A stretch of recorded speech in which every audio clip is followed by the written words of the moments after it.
पाप का बाप। एक पंडित जी काशी से विद्याध्ययन करके अपने गांव वापस आए। शादी की पत्नी घर पर आई।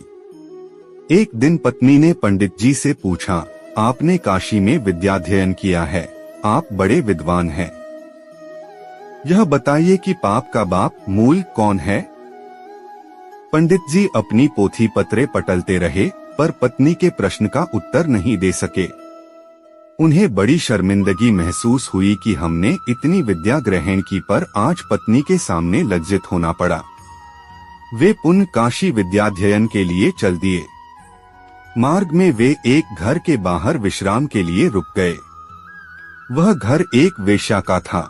वेश्या ने पंडित जी से पूछा, कहाँ जा रहे हैं महाराज।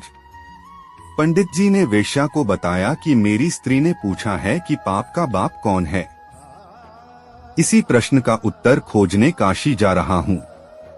वेश्या ने कहा, आप वहाँ क्यों जाते हैं, इस प्रश्न का उत्तर तो मैं आपको यही बता सकती हूँ।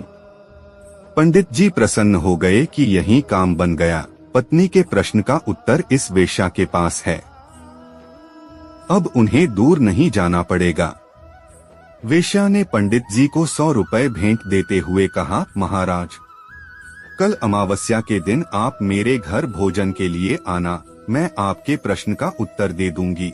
100 रुपए का नोट उठाते हुए पंडित जी ने कहा, क्या हर्ज है, कर लेंगे भोजन। यह कहकर वेश्या को अमावस्या के दिन आने की कहकर पंडित जी चले गए। अमावस्या के दिन वेश्या ने रसोई बनाने का सब सामान इकट्ठा कर दिया। पंडित जी आए और रसोई बनाने लगे तो वेश्या ने कहा, पक्की रसोई तो आप सबके हाथ की पाते खाते की हो, कच्ची रसोई हरेक के हाथ की बनी नहीं खाते।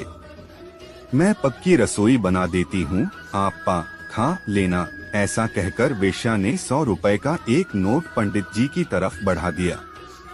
100 का नोट देखकर पंडित जी की आंखों में चमक आ गई। उन्होंने सोचा, पक्की रसोई हम दूसरों के हाथ की खा ही लेते हैं, तो यहाँ भी पक्की रसोई खाने में कोई हर्ज नहीं है। वेश्या ने पक्की रसोई बनाकर पंडित जी को खाना परोस दिया। तभी वेश्या ने एक और 100 का नोट पंडित के आगे रख दिया और हाथ जोड़कर विनती करते हुए बोली, महाराज, जब आप मेरे हाथ की बनी रसोई पा रहे हैं तो मैं अपने हाथ से आपको ग्रास दे दूं तो आपको कोई ऐतराज तो नहीं है, क्योंकि हाथ तो वही हैं जिन्होंने रसोई बनाई है। पंडित जी की आंखों के सामने 100 का करारा नोट नाच रहा था। वे बोले, सही कहा आपने, हाथ तो वे वही हैं। पंडित जी वेश्या के हाथ से भोजन का ग्रास लेने को तैयार हो गए। पंडित जी ने वेश्या के हाथ से ग्रास लेने के लिए जैसे ही मुंह खोला, वेश्या ने एक करारा थप्पड़ पंडित जी के गाल पर जड़ दिया और बोली, खबरदार, जो मेरे घर का अन्न खाया। मैं आपका धर्म भ्रष्ट नहीं करना चाहती, अभी तक आपको ज्ञान नहीं हुआ। यह सब नाटक तो मैंने आपके प्रश्न का उत्तर देने के लिए किया था। जैसे जैसे मैं आपको 100 रुपए का नोट देती गई, आप लोभ में पड़ते गए और पाप करने के लिए तैयार हो गए। इस कहानी से सिद्ध होता है कि पाप का बाप लोभ तृष्णा ही है।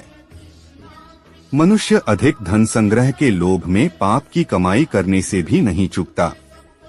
इसीलिए शास्त्रों में अधिक धन संग्रह को विष या मद कहा गया है। पहले कनक का अर्थ धतूरा है, जिसे खाने से बुद्धि भ्रमित होती है, किंतु दूसरे कनक का अर्थ सोना धन है, जिसे देखने से ही बुद्धि भ्रमित हो जाती है। कामना या तृष्णा का कोई अंत नहीं है। तृष्णा कभी जीर्ण बूढ़ी नहीं होती, हम ही जीर्ण हो जाते हैं। इसलिए प्यारे भक्तों, मेरे कृष्णा से प्रेम कीजिए और पाप से बचने का रास्ते पर चलिए। पाप से बचने के लिए भगवान श्री कृष्ण ने इन 4 बातों का त्याग बतलाया है।